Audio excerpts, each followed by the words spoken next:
You're checking out the Investor Shed podcast with Nick Beveridge and Jeremy Kitchen. They're on the path to financial freedom and they're taking their community with them. Stay tuned for the best free real estate investing advice on the internet.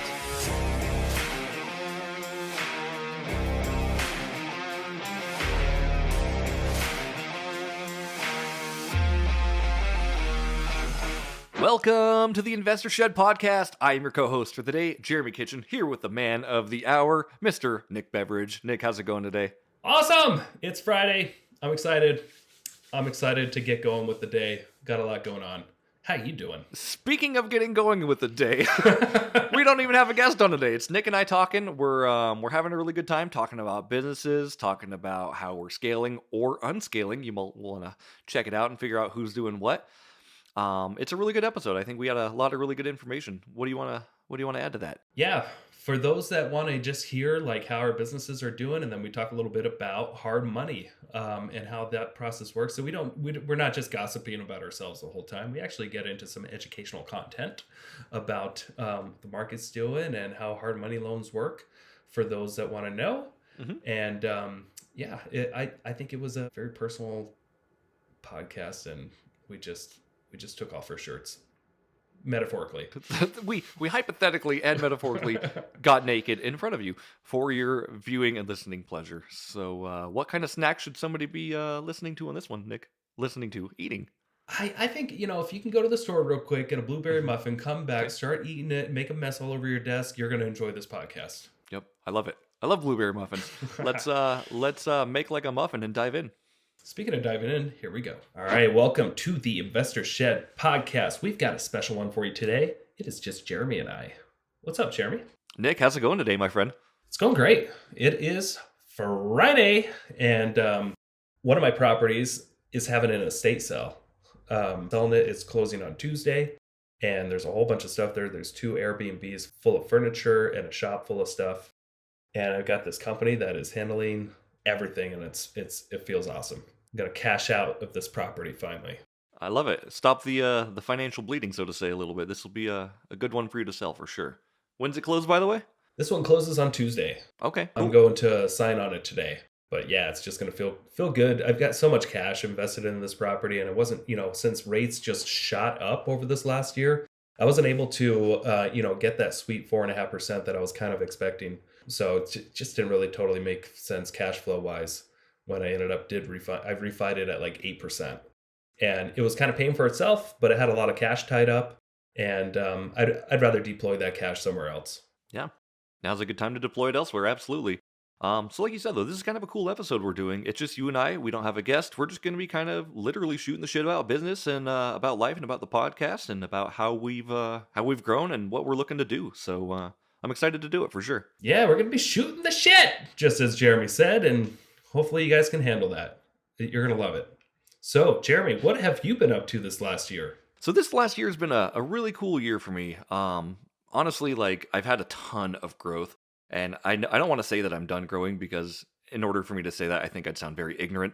I'm going to continue growing and I'm going to continue learning and I'm going to try to be as effective as I can in whatever areas I'm in. But right now, so obviously end of 2022, I think end of last year, we cut down the ginger snap photography business. We focused directly on hard money, which we'll talk about that as well today too. But we recently reinstated the photography business and bring in some, we make mutual partnerships with you and I that hopefully both of us find beneficial. So it's good stuff. But been doing that, been doing the hard money lending too, and just trying to keep my time busy, man. So yeah, dude, you've been keeping super busy, and we've been pumping out. For those that don't know, if they don't follow us on Facebook or Instagram, we've got these little promo videos that we've been putting out for these podcasts. And I got to tell you, they're almost as much or more fun than shooting the actual podcast. Oh, 100%. Every day we get to end up shooting a promo video. It's some of the most fun I've ever had. And it's hopefully other people find it as funny or valuable as we do. But if not, I don't really care because I'm still having a really good time doing it. And it's just a good way to bring extra attention to the podcast for sure. So super good stuff. For those that have no idea what I'm talking about, Jeremy Kitchen is super, super good at Final Cut Pro, which is an editing software for videos. And on this last one, I mean, Game of Thrones, right? Yeah. total Daenerys Targaryen would have been very proud of our dragons for sure. Yes, especially since we both got burned. We did. Yep, she loves that. She would not have gotten burned. We definitely got burned though. But Oh, before we transition, what's been your favorite promo video so far? oh man, they're all so different and so good. Like we've had the simplicity ones as far as us getting in a hot tub in our jeans to pretending to cut a pinky off. To you beating the bloody hell out of me. To laser eyes, to dragons, like We explode in half of these. yeah, we exploded in half of them. We spent about $100 on explosions and laser eye sound effects, laser eyes for sure.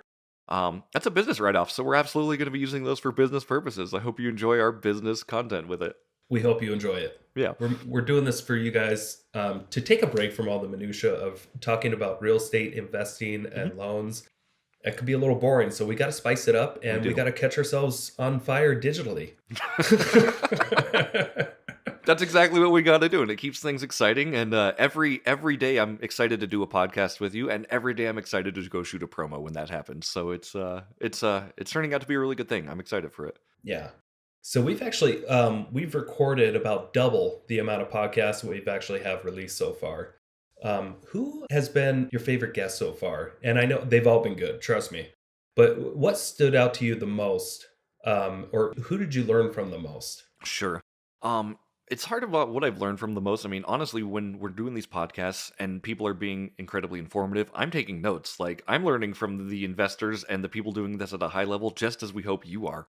And that's how we learn to continue to grow. But my favorite guest, as far as just persona and happiness and able to be on there, so far it's been Sarah Barb. But again, all of the guests have been very, very good. Nice work, Sarah. Sarah, if you're listening to this, good job. Yeah. What about you? Who's been your favorite? That's like asking like who's your favorite child. But you have a favorite child though.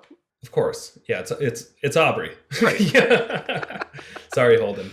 We love you, Holden. I love Holden. He's so good. Well, he's a character. He's funny, but he is not my favorite. But that doesn't mean you don't love the kid. Like, I mean, I love all my other episodes. It just doesn't mean I love them as much as I love my favorite. Yes, absolutely true. So if you did have to pick a favorite, who would it be? I almost have to like go back and look. What I'm gonna tell you. In the meantime, while I look up the whole guest list, because I need to refresh my memory, because I know there's somebody on the tip of my tongue.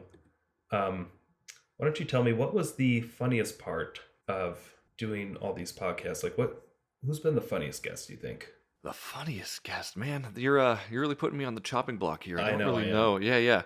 I know there's a lot of people that we have a lot of good synergy with, and let me see. As far as funny, I mean, AJ's definitely up there as far as character for sure.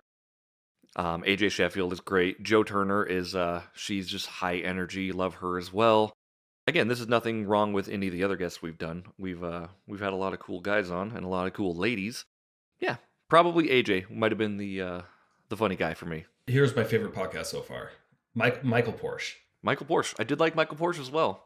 I just respect totally what I respect a lot of these people, but that guy, he's done a lot over the last couple of years, and he really put himself out there with like super high commitments out there and growing this community, this short-term rental mastermind. Really cool to see how he started it, and how it's evolved, and just the amount of scaling he has to do to like take this thing nationwide so quickly. I learned a lot from him. That's probably my favorite one so far. Nice. Do you have a favorite funny one or no? Yeah, that's the one we did with you. Aww. The first one. That was definitely a lot of shaking out of the bugs as far as being on a podcast for sure. So I think it's our shortest episode to date because I was like, I don't really know how to be a guest. I think I can be a host. And we ended up doing that. So I would say probably the two funniest ones, Justin Sherfy. That was pretty good. Yeah. That was kind of a funny entry. Like we kind of caught him off guard with a dance party when he jumped on, and we just immediately were starting the podcast. He was like, I guess we're going. Right. So that was kind of funny, and he was a good sport about that. Also, Brett Shoemaker. Brett Shoemaker's entertaining. I enjoyed him for sure. I really got to respect his sarcasm. I love when people, you can't really tell if they're joking or not sometimes, unless you truly know them. And I feel like he was just joking the entire podcast. Right. We had good rapport with him for sure. So that was really good. But a lot of good information. And this is again, we're saying our favorites here, but again, like what Nick said, they're all favorites because they're all really informative, special guests that we hold valuable, and we hope that are going to bring value to you too. As far as podcasting goes, though, Nick, I know you and I talked about we're going to be doing 75 episodes this year. Is that still what the plan is? Yes. Let's make it happen, man. This is great. So we're at the end of February right now, and we're almost at 20. What are we on 23 today? We're totally on track. We're totally on track. I think we're on track for like 140, but let's see let's get to 70 and let's see where we're at by that time. So it could be June and we'll have a year and a half of content. That's kind of cool. Heck yeah. Yeah. So aside from podcasting, Nick, like what else are you up to right now? What are you doing? I have been scaling down, as I talk about a lot, scaling down a lot this year, but the plan is actually going pretty well. Yesterday was my project manager's last day in the construction business. So now it is back to what it was a few years ago, which is just myself and my brother, Sean, who manages projects on site and works on site. And we've got one 1099 kind of grunt worker, great guy named Mitch, who's been off and on with us for a long time for various reasons. But the guy's a trooper. He always comes back. But he's the perfect type of help with a lot of contracting work is prep work. It's not fun. It's not enjoyable looking. You're in crawl spaces, you're in attic spaces, you're doing dirty work, you're throwing stuff away.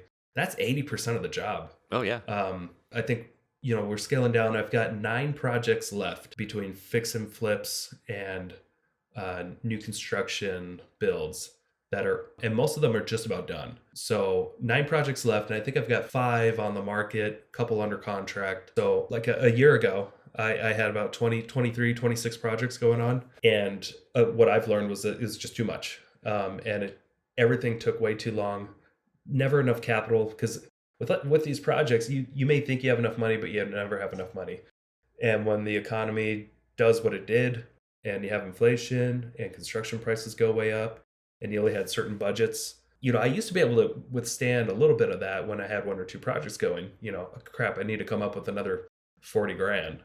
But when you had 20 something and like, crap, I need to come up with another $1 million. Yeah, that gets amplified very quickly when you're at that high of a level for and sure. The market starts turning. It just sucked. It consumed a lot of my time. And I stopped becoming, a real estate investor, and I just became fire putter outer. And you legitimately were.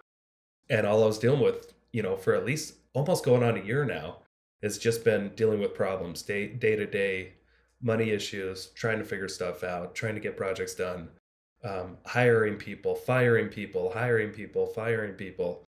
And I feel so relieved because a lot of these, half of the money I needed to come up with to pay for the deficiencies, I've already got. I was able to sell just a couple of rental properties that I had that I have a lot of cash tied up into to help pay off. So I wouldn't have any negative balances when this is all said and done and I'm selling off stuff at fire sale prices, kind of. Not really fire sale, but more, it seems like a fire sale compared to a year ago with what we were anticipating getting. It's just a new normal. This market's changed a lot, and I feel like it really needed to change. We couldn't keep up with, prices going up 20% every year. Nobody could afford to live here. Still, it's very unaffordable for most people, but we're starting to see people get more creative. We're starting to see a lot of seller concessions, 2-1, 3-1 buy down programs. That was a long-winded answer. No, it's good. I do want to kind of dive into it a little bit though, Nick. I know, like you said, right now with your construction company, you've definitely scaled back down, so you're not at the high level of intensity and stress that you were at. Are you excited to have those reins taken back to you so you can be in more control of your own projects again? Or are you excited, or are you not excited to have to spend more time into that? I'm excited to just scale it down to a more manageable level because honestly, I never ever intended really to grow a big construction company. It's just something that kind of happened by default with me taking on too many projects. And it was very difficult at the time to be able to sub out at affordable prices all this work to general contractors and stuff. Especially when we had the knowledge and kind of the people to be able to deal with a lot of this stuff. So it's like, man, we can save almost half on some of these projects if we just do them ourselves. But there's so much I did learn. It's not true. When you hire contractors as W-2 employees, It's a lot more expensive than most people think. And also the mindset kind of changes. And I hope I don't offend anybody here, but it's just the reality of what happened. You can hire really good contractors and you bring them on full time. And there's a difference between a contractor that you hire to do a job and a contractor that you hire to become a contractor for you as an employee. All of a sudden, it's not about just getting a job done quickly and moving on to the next for them. It's about juicing the clock. It's like they're on the clock and they don't really care about timelines. It's not important to them anymore. They get paid by the hour. And it became less important for people to get stuff done and more important for just job security for them and making sure they have their benefits. And this all sounds, I probably sound like the scummy business owner, but like this was just a reality. You hire people no matter how good they are. Eventually, over time, the hustle slows way down because it becomes a grind for them. Man, I just work for this guy and I gotta go back to this job and I'm gonna take my time. And it's like it's not like they're just getting paid the same no matter what, whether they finish the job in a day or if they finish the job in a week. And when you have 9 people that all share that mindset of just, hey, we don't really care. Yeah, we have to show up, Hmm. but that's about all we have to do if nobody's looking. You have to show up, and progress has to be made, but at what level? Yeah, and then you hire a project manager to help speed things up. But also same thing, the project manager doesn't really have any stake in whether things are profitable or not. They don't really care. They don't always do what you tell them to do. And I definitely overloaded my project managers with too much work. 26 projects is a lot. And what I've learned over time is one project is a lot. It can be, absolutely, depending on the project. So, You can have 2 contractors on site on a typical project and one project manager, and they could be working full time on one property. When you have that many, it just everything just gets scrambled. what I saw from the outside, obviously, is when you had 26 projects going on, you were spread thin, right? You and your guys and your project manager were all spread thin, and that, in case, made everything kind of slow down too, because not everyone is hyper focused on one project at that point. You've got 5 guys on one project, 2 guys on another, right? It just kind of dissipates a little bit. Yeah, and things wildly start getting out of your control. Like I did not never intended to have 26 projects going on at one time. It just kind of happened. I had 7 of them thrown in my lap by other people. And honestly, like 2021 was the year of opportunity. So when you were taking advantage of these opportunities, it was smart. But with the market correction and everything like that, it ended up being like, oh, this is more than I intended. Yeah, and I've never kind of had that because I used to always be kind of the project manager. I never Hmm. had that mindset of, man, this is too much. Sure. Because I could just I just go and Hmm. just make quick decisions. But that's another thing I learned too. When you're the guy, you're used to making these decisions, and then you hire people. Holy crap, they cannot make fucking decisions on their own. So you're back doing that job again. All you're doing is you're just delaying things because they go and find out information, and then it takes a while for them to relay it all to you for me to make the decisions again. When I could have sometimes got things done a lot faster if I just didn't have them. And that mindset sucks because like I don't want to be that person that thinks that they can do it all on their own better and faster. I mean, that's definitely like a self-employed type of mindset. And I'm trying to be, the business owner. I put people in charge of this task and I hope that they can just run with it. With this kind of business, there just wasn't enough systems in place. Sure. We didn't have a solid track record. One of the biggest mistakes too I made was I jumped into this construction role not by leading with revenue, but I led with a savings account. Hmm. And I had, 100 grand in savings. And I'm like, hey, we got some money let's just get going on this Yeah. with no track record of being profitable Hmm. as a construction business at all. So most businesses, they should lead with revenue by, starting with something small and eventually growing it and knowing what's profitable and what's not. We just had to figure it out over time. It took like a year and a half to figure out we can never make this thing profitable. And then we get a random bill like, oh gosh, the $34,000 bill we have to pay here for workers' comp for like 6 guys. It's like, oh, where did this come up? How did we not figure this into our numbers? Where's that going to come out of? And it just comes out of my bottom line again. And truthfully, I haven't actually gotten a paycheck in almost 2 years. Yeah. It's a lot for sure. And I think honestly, like with what you're talking about, a lot of that comes with being the visionary in a company, right? Because you have had big grand ideas where you're like, oh, this thing could be X or this thing could be Y, right? Yeah. And it takes some time for us to figure out like, oh, this isn't exactly what my dreams thought of, or I didn't actually see it to fruition. We can even take Ginger Snap Media on that one for like as much as like we did and didn't do whatever. It didn't exactly get profitable, but we did have value in a lot of places, right? Right. But we did have a vision for it and we were able to execute quite a bit and it actually became a very handy business. Yeah, 100%. But what I'm saying is that that came from a lot of like trial and error, right? Because before you even hired me to be that employee, I had no idea how to run a photo business. Like what I had was I had photo experience doing weddings and I was good at it, but I was not great at the business aspect of it. I was good at the photos, I was good They're at two not different good at the things. business, right? And that's something that I think transitioned or I see happen on your side. Like I was good at like I can build houses, but I didn't know how to build a business on building houses. Right. Yeah, and there's a huge difference there. Right, 100%. But We can take before my brother and I, we can flip houses like no other. Like we can and we can do it fast and affordable and do a great job. Um, but holy, it's a different animal when you start having other people trying to run that for you with no incentive other than just an hourly wage.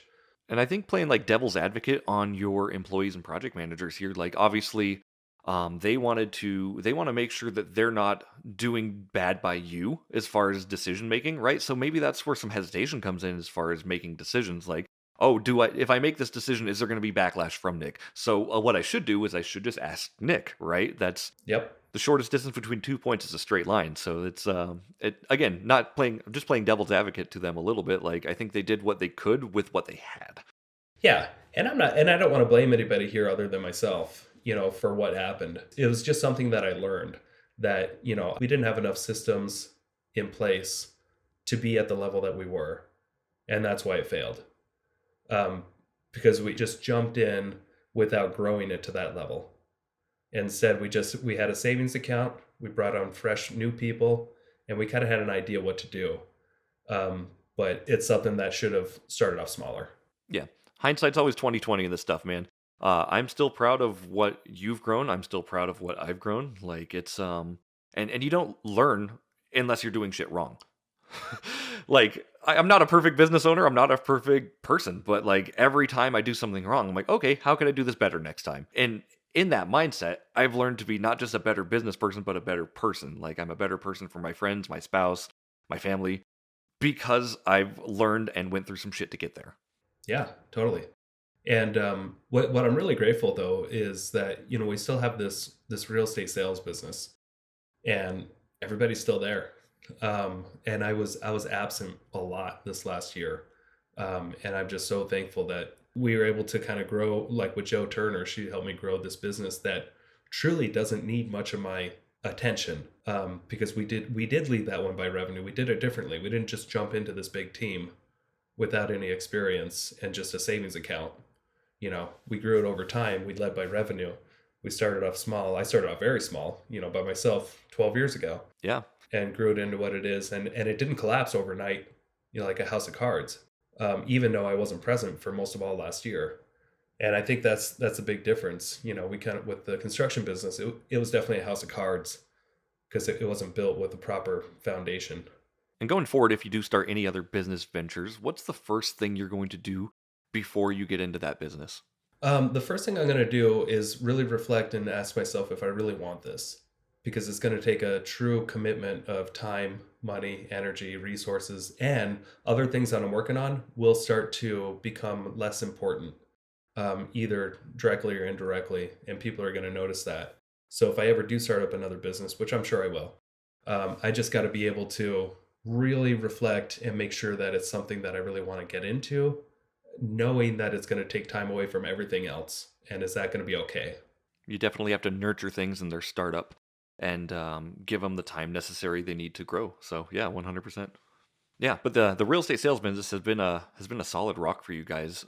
What is your plan, by the way, with North Idaho REI? Are you guys just going to continue growing the team? I know you've scaled back a little bit. And I do want to talk about your obviously employees as well, because you have hyper focused on the types of employees that you have with that business as well. Are you expanding? What are you doing with that? So we've made some tweaks to our business, but not by much. We've gone from a heavier, like last year, we were very heavy on the operational expenses. And what we've done, we've tweaked it with like your wife, Sam, that helped us grow this business. Her and Sabre swapped places. We had a full-time transaction coordinator, which was Sabre, and a full-time team manager, which was Sam. Sam's starting her own business. She's no longer an employee of ours. However, Sam and Sabre basically swapped roles where Sabre stepped up. She's now managing our team, the day to day, and Sam is going to work with us on a transactional cost of sales with her business. So it's going to help our bottom line a lot monthly.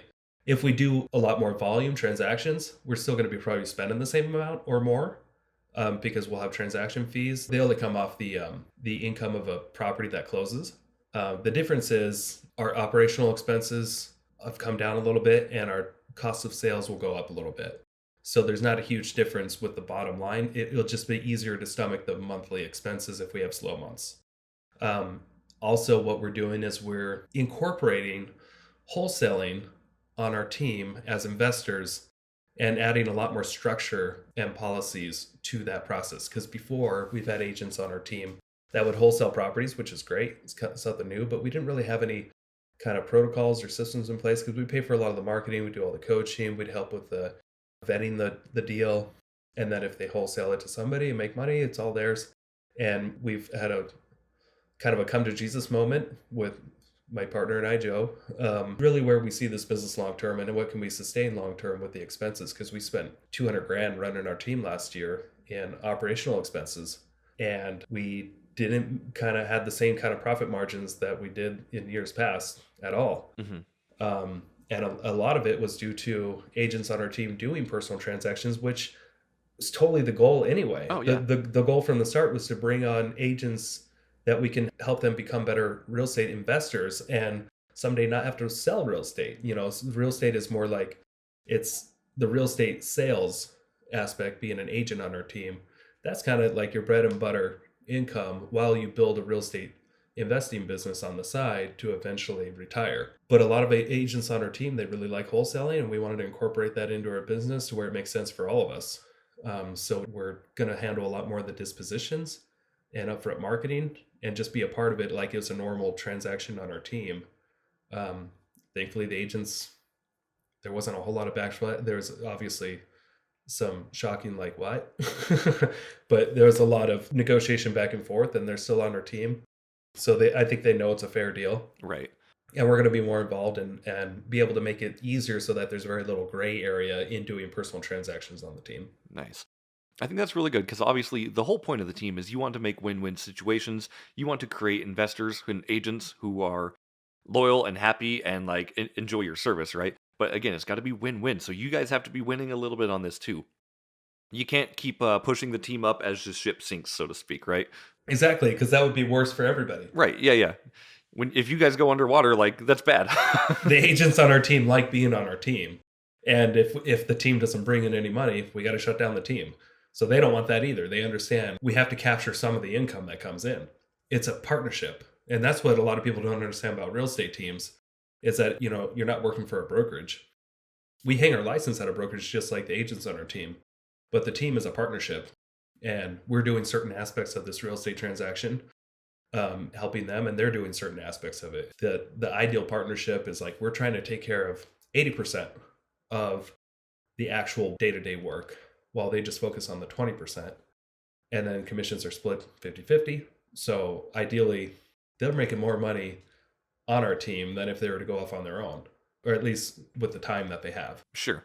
And it's all up to what you want as an agent and everything. I know that too. I know like the Keller Williams has that KPA or KPI. Is it KPA? KPA. Okay, KPA. Yeah, the Keller Personality Assessment. Yeah, yeah. And that just kind of tells you like, hey, are you good on a team? Are you good by yourself? Are you good as a transaction coordinator? Are you good at none of it? Or are you good at all of it? Like it tells you where you should be go, right? And so I think that's really cool that it's such a handy tool. Oh yeah. Yeah. The office pays $500 a month for it. To be able to have unlimited access to this thing, because what it is It's like an hour-long assessment, and it's kind of mixed between a personality assessment and an IQ test. So they can kind of combine the two to come up with, like, based off your IQ and personality, you're probably going to be really good or enjoy like these roles. These roles you'll probably be okay at, and these roles just stay away from because you're going to suck and you're going to hate Right. it. And it's not 100%, but like you said, it is a good It's not indicator. 100%, but it really helps. Yeah, a good indicator on like what you should be focusing on or where you should be looking for sure. So, yeah, this has been a good year though, but I think so what you're doing, you're kind of scaling down a little bit it sounds like, right? And you're definitely getting hyper focused and I think you're going to be able to build back up quicker than you think with being able to do that. Yeah. Yeah, and it's more about I think I'm just gonna go focus back on the real estate business that works, that I enjoy, and that because I used to love coming to work. And if I'm being honest with everybody out there, this last year, fucking hate coming to work. Not as bad as most people, I guess. But it's been such a challenge, and it's not supposed to be that way. I didn't get into this business to be stressed out. Most people don't get into real estate investing to stress themselves out. And I feel like I'm already kind of getting back in that place where there's just too much. And now it's definitely more manageable now. And by the summertime, I should be back to what my good flow state of being able to show up 4 days a week, try to take off 3 days a week, and actually maybe go on some vacations and stuff, and actually maybe even get a paycheck. There you go. That'd be cool. Paycheck 2023 for Nick. I'm all for those goals. So you're working on the business, obviously. I think that's great, and you're hyper focusing. That's good. What else are you planning on doing? So, what else you got going on?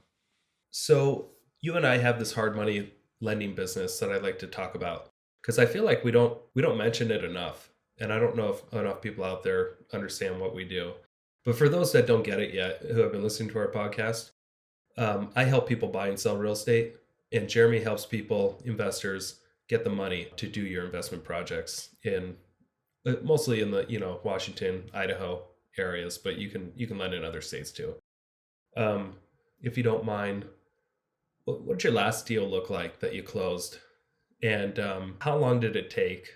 And what can somebody expect if they've never gotten a hard money loan before for what that process looks like? The last one I think was, let's see, there's been a lot of deals going back and forth for sure. One of the last ones we did though was definitely the storage units in Coeur d'Alene. That was a different one, so it's not like a residential. That was an actual commercial property that had to be analyzed. They're all commercial, right? Because it's not residential. It's not anything you live in. So hard money, obviously, what that is if anybody isn't aware on the podcast, it's hard money just means hard asset. So what we're buying is collateralized by itself. It's able to be loaned on and it's able to sustain itself. So if there's an event of a foreclosure or anything like that, our investors are taken care of and the building is secure. We can get rid of it and we can move on from that point. So it's not like a mortgage. We don't check your credit or anything like that. How long did it take to put this loan together? It didn't take long from my aspect. So I'm a broker for the money, obviously. But the deal basically came to us, and at that point, negotiation starts. So our buyer was trying to buy these storage units in Coeur d'Alene.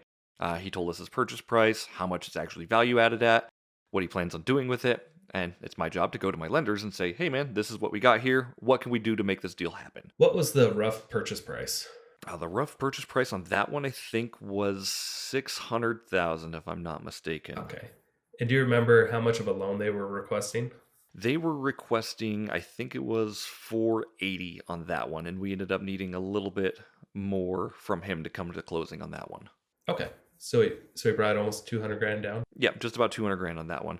And again, commercial deals are analyzed just a little bit different than like your residential purchases in commercial land. So how much time do you think this guy spent sending you it? What kind of information did he have to submit to you application wise? If you could just kind of get into that minutia just a little bit, because I'd like people to try to understand the difference between getting a hard money loan, $500,000 to fund a business, or it was basically a business with real estate. And honestly, like price aside, it's all the same thing.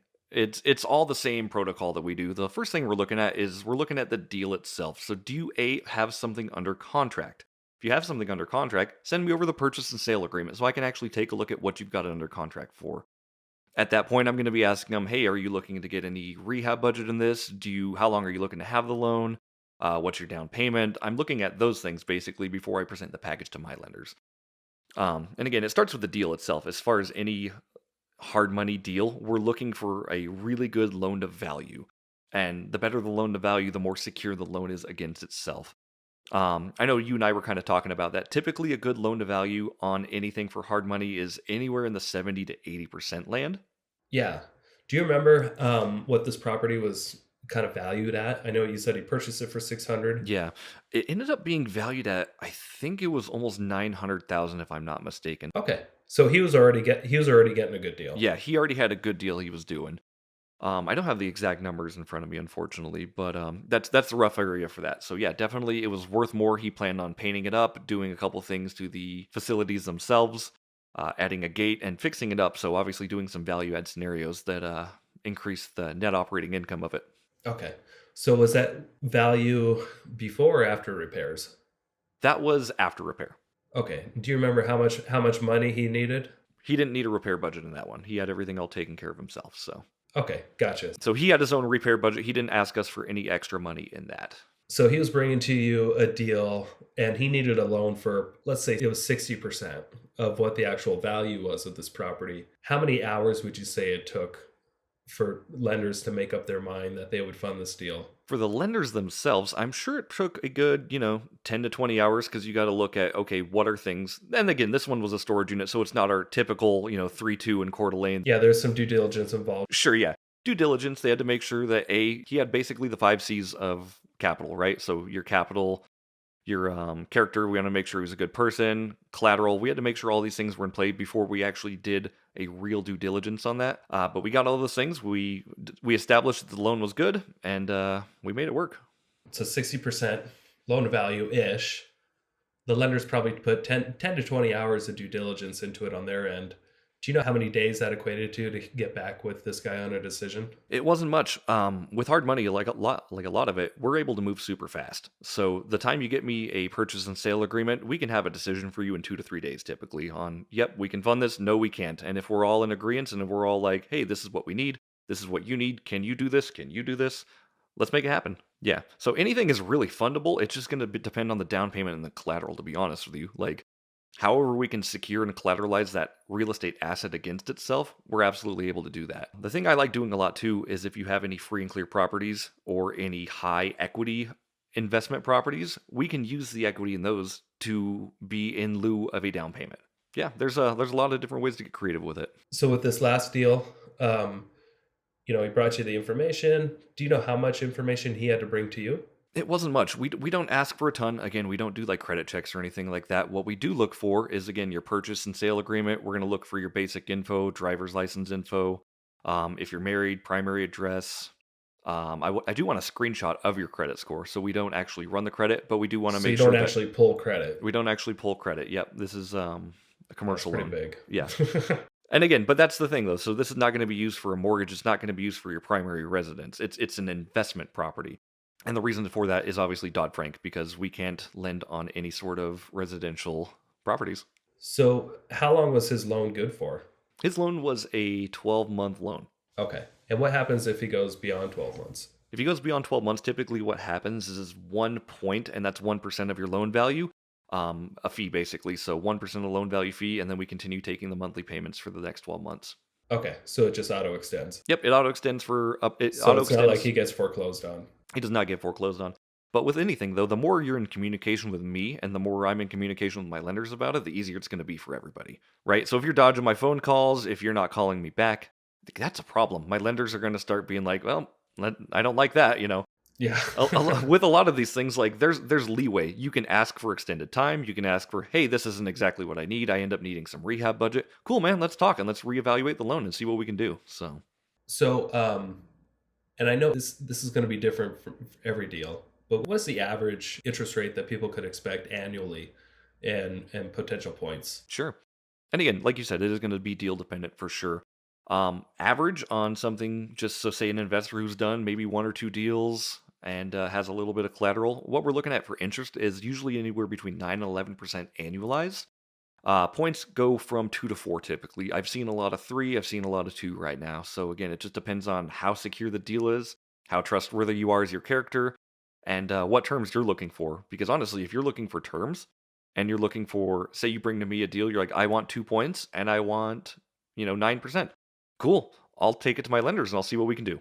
Like, I'm not going to say no.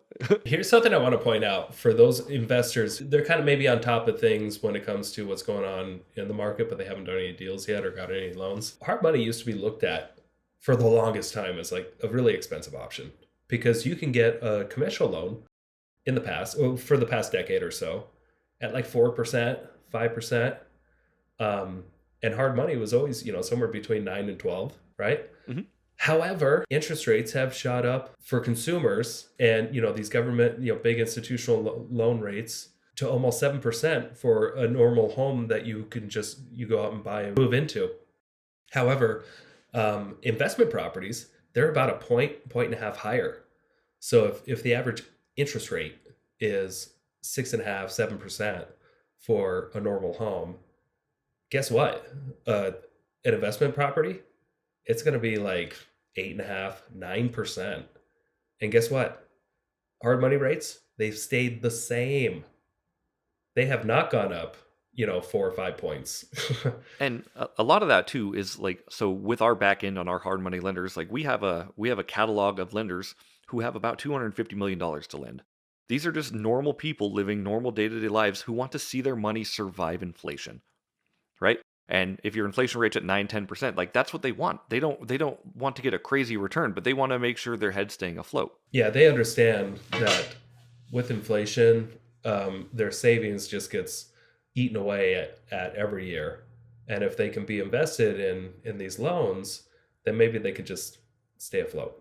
Sure. And I do want to point out too, obviously, like a conventional loan, yeah, a lot of times it is going to make more sense than a hard money loan, but a hard money loan is going to have its place for sure. A lot of times you won't see properties that are going to be able to go FHA or going to be able to go conventional because they're very distressed and they're in need of a lot of repair. That's where hard money comes in because we're not unionized, we're not bank money, we're just people with money who can help. Yeah, it's also, you and I are working on a flip right now up in Priest River. And we initially got a hard money loan on this property, and we were partnering with a contractor. And he was going to take a certain percentage of the bottom line profits in exchange for doing all the work labor free. And we were just going to provide materials. He got injured and he wasn't able to, after we closed on this property, he wasn't able to work on this project. So we had to get outside investors to work on it. But our budget for doing this renovation was like 45,000. It was a big renovation, but we assumed all the labor would be free for the most part. And then we found out we needed a septic system because we had a cesspool.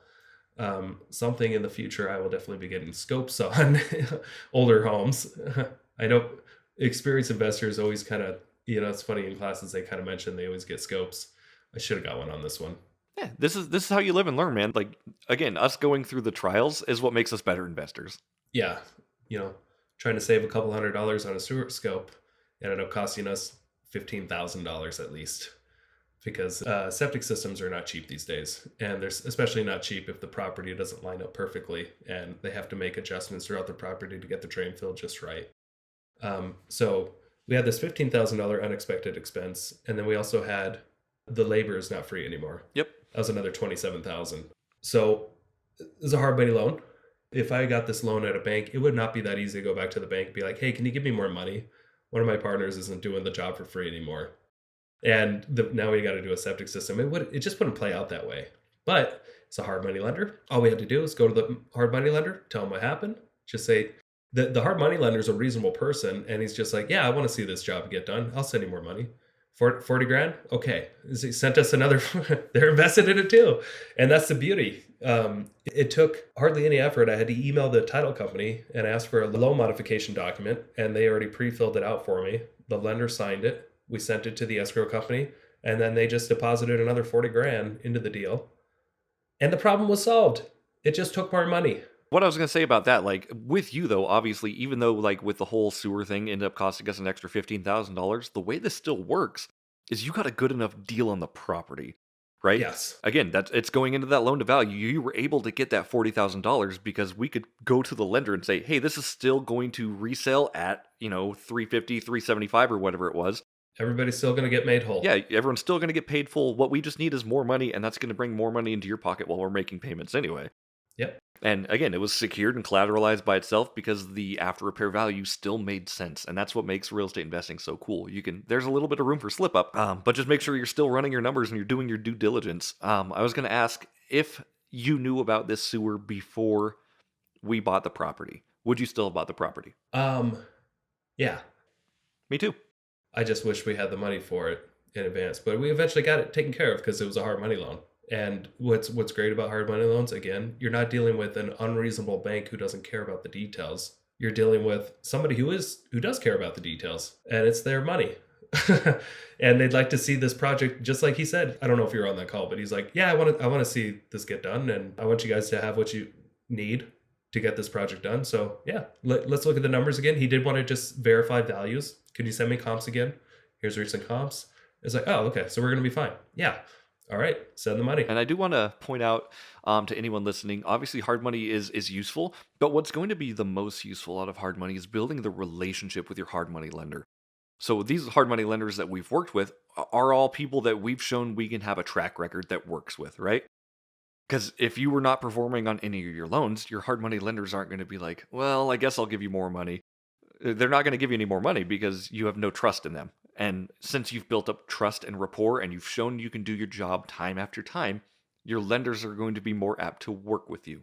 So let's talk about, how do you build up trust with a hard money lender? Honestly, communication is huge for us. And what we like is we like the repeat business. So after you do a loan with us, you come back to us with the next one, right? Because we Yeah. want to see that we're doing something for you that you enjoy and you're helping feed the system for us. And it's building a win-win. The more that you use your hard money lender and the more that you're on good terms with them as far as making your loan on time and your communication and everything like that, the more apt they are going to be to give you that trust. And you also said it before, if you do what you say you're going to do, like if you say you're going to call somebody at 3 o'clock, call them at 3 o'clock. If you say you're going to give an updated photo on what the kitchen looks like, do it. Yeah. Do what you say you're going to do. And that's the best way to build up trust with people. And that works not just with hard money, that works within a lot of areas, obviously, but just be a person of integrity and show up and get shit done. Yeah. And the cool thing about living in these times is that it doesn't take a whole lot to build up trust with people, because a lot of people don't do what they say they're going to do. And you just have to be that, one of those few people that actually do what you say you're going to do and just take it seriously. And if you say you're going to be somewhere on time, be there on time. If you're not going to be there on time, you got to step up the communication, call them, tell them, hey, I'm going to be late. Is that okay? There's communication, and do what you say you're going to do can go a long way. Absolutely. And just being honest too, like honestly, you've had a weird year. I'm gonna say a rough year, honestly. But you've been very open with your lenders. Like, I'm having a hard time. Here's what I need. Yeah, you got to hear me scream at them Yeah, yesterday. I don't even think it was directed at them, but it was it was general frustration with projects. Hey, let's get back on topic here. Yeah. No, it was it's again though, just as much as you can be honest and communicate greatly and openly with people, it's going to come back around tenfold for you. Yeah, it's all about communication. Do good business. Yep. Do good business. Be honest. Be honest about everything. And again, with anything, so obviously we did talk a little bit about it at the beginning of the show. With anything though, obviously like it's a weird time for lenders right now with the market kind of sloping a little bit, to be honest with you. With residential mortgages going down, so are commercial loans. They're everything's kind of sliding to a halt a little bit, but we're still working. We're still able to make loans, and we're still able to get stuff done. So, if anybody needs anything, I'd love to talk more about hard money on that too. But that's where the side hustle's coming back in again. So again, with we starting up Ginger Snap Media again, I think it'll be a good little filler of time and capital. Yeah, and you just got to hang in there. I mean, there's something.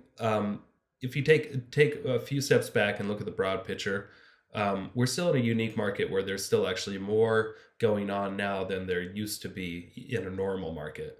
And it's just not anything like the last few years. You could have a ton of agents and you can have a ton of lenders because there's a ton of business going on, and hardly anything on the shelves. I'd like to use the grocery store method, but like when it comes to how the market's doing, it can all relate back to supply and demand. And how the market's doing right now, it may seem a lot slower but still the shelves are half full. There's still a healthy supply of people coming in the stores and grabbing what they need. It's just not that panic buying that we were used to seeing for a couple of years that just dragged on, and it almost seemed like the new normal was that you put a house on the market and it just sells immediately. Now you can put a house on the market, you can price it really reasonably, and it can get no action for a week. That used to be normal. And we're just going into a normal market, and people just have to get used to working harder. And I agree with you wholeheartedly on that. I think people do have to get used to working harder. A lot of what I've seen from investors, and this is just kind of a side point of my own, obviously, is a lot of investors still have unrealistic expectations of what is going to happen, right? So when people send me deals, and we do a lot of deals in hard money, we also decline a lot of deals because they just don't work. We've seen a lot of people like still thinking that, oh, this house is going to ARV for 550, and I'm running comps and I'm like 425 on a good day, man. Like that's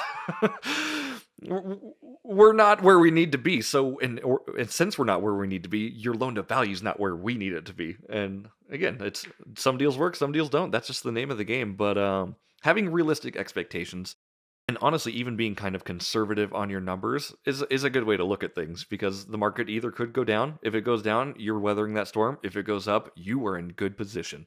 Yeah, and whether the market goes up or down, you also got hard work can get you out of everything. You can still dictate your own future. You just got to have real expectations about what's happening. But you can still, like, if you're relentless, you can still make pretty much anything happen in this market.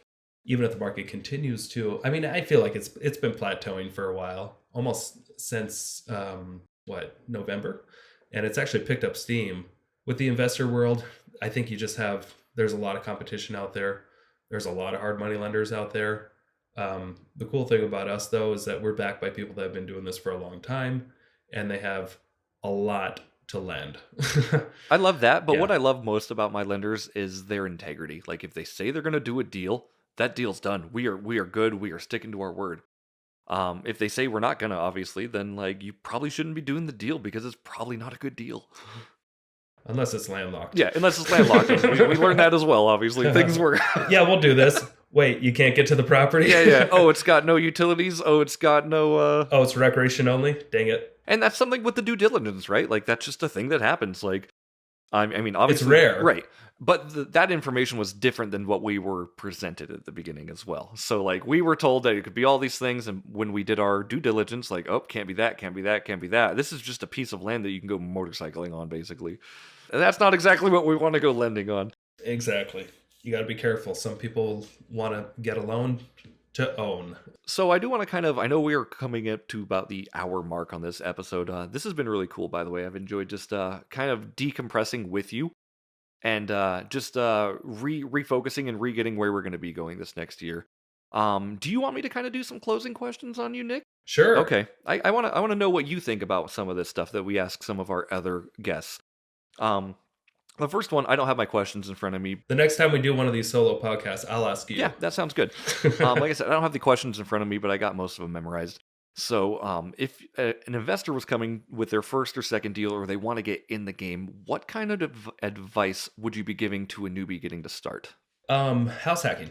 Okay. I would want them to look for a duplex or a house that has a basement or something that they can rent out one of the units. But yeah, new investor, house hacking 100%. And get a FHA loan, get all the concessions you can while these sellers are, because what's happened over the last year and year and a half, 2 years, is that these sellers got an extra $150,000 to $200,000 of equity in their property that they feel like they didn't really earn. And they're so much more willing to offer concessions to just sell their house than most people realize, because they don't have this emotional attachment to this money that they didn't earn. It just, I mean, kind of, they earned it from owning real estate, but it came so quickly, and almost for some of these people, they just can't even believe it. And they feel better about just, maybe some of that money can go to a buyer for concessions to buy down their interest rate, or to help get them in a house. But house hacking, 100%. I was going to say, I'm going to piggyback off your idea just a little bit. I do think house hacking is such an incredible way just to get started. I want to kind of go into previous, just a little bit before that. What you need to be doing is getting yourself in a position to be lendable, right? So, like, if your finances suck right now, fight it out, man. Like, figure it out, get a part time job, get a side gig, like, pay off your shit debt. You might need a couple years. I'm being honest with you. Like, pay off like what doesn't work in your life in order to make yourself lendable. Because once you're lendable, you will be able to make money off of a house hack. It's going to require some kind of prior work, but it's nothing that you can't do, and a lot of people do it. I'm not even preaching Dave Ramsey or anything like that, but just get yourself in, again, a position to be lendable. Steady income, low debt to income, basically. Yeah, next question I have for you. If you had $30 million in the bank account, Nick, what's the first thing you'd spend it on? Oh man. I go back and forth on this because we ask it every time to a guest. It's like, man, if I had 30 million, what would I do? And what I am pretty sure what I would do is finish up my mom's house and I'd pay it off for her. That'll eat up 20 million. What are you going to do with the other 10? That'll eat up 20. Yeah, that's pretty much 2/3 of that. Go ahead. You know what? So what I think I would do is pay off half of the rentals that I have, and then I would keep the other half that have really good interest rates already that I wouldn't really be able to beat inflation with. But there's some rentals that can use refinancing, and I would be careful not to spend really much of it until I found a really good opportunity someday. You know, I feel like what Elon Musk was able to build Tesla with $70 million. And he built SpaceX with $100 million. So I would want to build some sort of big, cool company like that, something earth-changing. So I wouldn't waste it all on real estate, which sounds silly, because obviously the best thing to do would just be to buy apartment buildings and go sit on a beach. But there's more to life than real estate, right? There's more to life than just passive income. There's like what would fill you up? And yeah, I think what I would do, it's gonna sound crazy, but obviously get myself in a position where I don't have to work, which wouldn't take much. I mean, it would just take maybe 800,000 of that 30 million. And I think I would go to college for maybe 4 years and really study up on water. And I'd really want to figure out the problem. I want to try to figure out the issue with water and making it a little bit more recyclable. And potentially, who knows, maybe doing something on Mars one day. It sounds stupid, but I'm fascinated by water. And like you'd put yourself in a position where you didn't have to work, but I've known you a long time, and one way or another, you'd still be working. Yeah, I'd still just be working. Yeah. It's we don't stop. Like I think we were talking about that with Joe Turner on her episode. Like there's no stopping point to this. It's just you keep growing and you keep evolving and you keep figuring out like what's going to feed your soul at that point. So, if you had one book that you recommend every single investor read, what would it be, Nick? Second Chance by Robert Kiyosaki. Oh, okay. And why is that one? Everybody, talks about Rich Dad Poor Dad and stuff. I think everybody's read that one by now. But I think that one does a really good job of explaining the difference between like tertiary wealth and versus traditional wealth. And I think there's a lot more to be learned. It's like I picture it as like Rich Dad Poor Dad Part 2. A lot of people see Cash Flow Quadrant as that Part 2, but yeah. Yeah, okay, so maybe this is Part 3. Okay, yeah, Part 3. I got it. Second Chance. That's fine. That's a book you've told me about 2 years ago, I believe. I bought it on Audible. I have not listened to it yet. I've been so backlogged on books, man. And what's funny is like I'll buy a book like, yes, this gets next in rotation, and then I'll buy like 6 more books, and I'm like, oh, I guess this one's going in rotation next. It's good, but I always have a wealth of knowledge to learn from, so it's good stuff. What are your 5-year goals, by the way? My 5-year goals are to be more. 5 years from now, I just want to be more present with my kids and family, and it'd be really cool to have an RV or something someday. We can go traveling around the country like the Griswolds. Even your least favorite kid? Yeah, I'll take the least favorite too. Holden's so cool. I love Holden. He's the character. Glasses wearing dork. He's the sweetest kid. I love him. I know. I make fun of him just for fun. We need him to toughen up. He's such a weak kid. One way to do it. It's like A Boy Named Sue with Yeah, Johnny Cash. So, and exactly. then other than that, Nick, what do you do in your free time when you're not doing investing? I play VR a You lot. do, don't you? Yeah, I really enjoy virtual reality What games, games do and you play? I'm Blades and Sorceries. What I play mostly. You got me into Pistol Whip, which is fun, shooting people. But man, nothing beats sword fighting in the morning. I love watching it when you come over to my house and I cast it to my phone. I'm like, this is psycho behavior, but it's entertaining to watch. But good God, is it good exercise? Yeah, you're sweating when you're done. I'm like, he's Entertaining. good. He feel like he was swinging axes all day. So I just think VR is like the most magical thing that's ever happened to the exercising, because all of a sudden it makes exercising fun. Because usually it's just a drag. You're like out running, or you're on a stupid treadmill, or on a elliptical or something like that, or just lifting weights, and you're just like, yeah, this is I feel awesome, and you're just lying to yourself that you enjoy this, and you don't enjoy it at all. But like virtual reality, holy crap, I truly enjoy it, and you get a really good workout, and it's just addictive. I want to see you on a treadmill, Nick, with your VR headset. Like I want to go to a gym, and I don't want it to be a gym that you know of or I know of, but I want to go to a gym, and I want to see you through a window with your VR headset on, just running. That would make my day. Well, let's try to That make. was from that movie, was it? Isn't there a movie about Oh, I that? have no idea. Is that? A Steven Spielberg movie, the game. Oh, you're talking about Ready Player One. Yeah, that's kind of what I'm thinking. But like in a public gym, just by yourself in a VR though. So that's me. What's your 5-year plan? That's me. In 5 years, a better VR experience. I love it. It's good. And then one more question for you, Nick. How do you define success? I think being successful is being comfortable with who you are or who you've grown to be. I love it. That's good stuff. Where can people find out more about you, by the way? You could subscribe to my YouTube channel at Nick Beveridge, or you can leave us a rating and review at the Investor Shed podcast on Apple. That's how you can learn more about That's us. the best way to learn about you. I'll tell you what. Anyone who leaves a 5-star review on Apple or Spotify with your name and email address, leave a review, and Nick and I will FaceTime you. We will FaceTime. We'll FaceTime you, and we'll say thank you for that 5-star review. Shirts are optional in this for us. You have to wear one because we're legally obliged to run a business here, but if you don't want us to, we won't. So I don't have an iPhone. I can't really FaceTime people. We'll figure it out. I don't know. But I can Facebook message people with the phone. Okay. Yeah. We'll figure out a way. It's just like FaceTime. But yeah, well, hey, if you leave us a rating and a review and you send us 5-star, 4 stars don't count here. 3 stars, I'm not even looking at. You're dead to me. either Jeremy or I, one of us will give you a 10-minute consultation on real estate if that's what you would like, and we'll hear you out. We'll give you the best advice we can. Again, 5-star reviews only. 4 stars, I'm slashing your tires. 3 stars, it's going to be worse. We will find you. We will find you. Other than that, you can also find Nick Beveridge on northidahorei.com. We're trying to get Nick into Instagram a little bit right now. He is at nickbeveridge87. We'll put those in the show notes as well. Yeah, Instagram is tough. I've been trying to go through it. I'm like, I don't get it. I gotta increase your social presence, and we'll be in touch about that. So, any final closing thoughts before we get out of here? Everybody, if you're feeling stuck with real estate, know that you're not alone.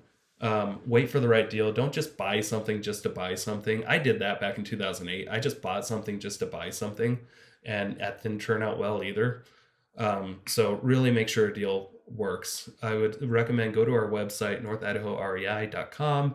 Go to the free tools. You can download a spreadsheet for free. We don't even ask for your email. All you have to do is click on it, and it will download Excel spreadsheets.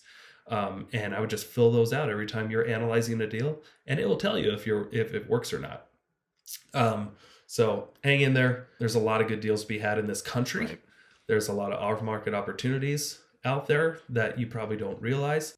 Zillow and Realtor.com do not have all the answers, but we do. and just to kind of piggyback on that as well, like obviously if you're having trouble, like you said, there are resources out there. What I would recommend doing is going to your local REI and talking about real estate with people. Just get on face to face and talk about real estate. Talk about your woes, talk about your problems. Because at that point, you're going to be finding other people doing the same thing, and you're going to find a support group for everyone to build each other up and learn from and all grow together. So good stuff there. Well said.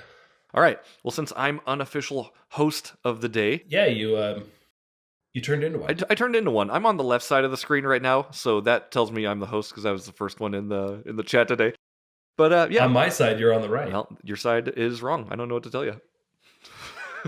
Other than that, everyone, thanks so much for joining us today, and we'll see you at the next episode. Thanks for tuning in all the way. Appreciate y'all. Later. Thank you so much for checking out the Investor Shed podcast. If you enjoyed your time, make sure to leave a 5-star rating and review on Apple Podcasts and Spotify. Follow along on YouTube, TikTok, and Instagram at The Investor Shed for shorts and promos about each episode. Do you want to be a guest or know someone who has great real estate investing advice and stories? Reach out to us at theinvestorshed@gmail.com.